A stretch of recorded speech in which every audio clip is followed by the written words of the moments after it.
To add a new product on Prestashop, start by opening a web browser and navigating to the Prestashop website.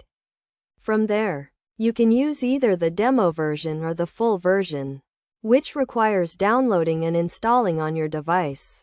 Once you're in your store, you'll see a left side dashboard with sections including Sell, Improve, and Configure.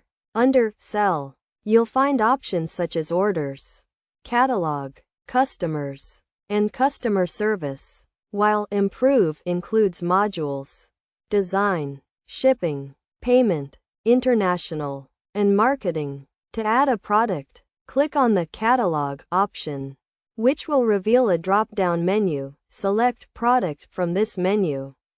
You'll then see a page where you can filter by categories and view demo products.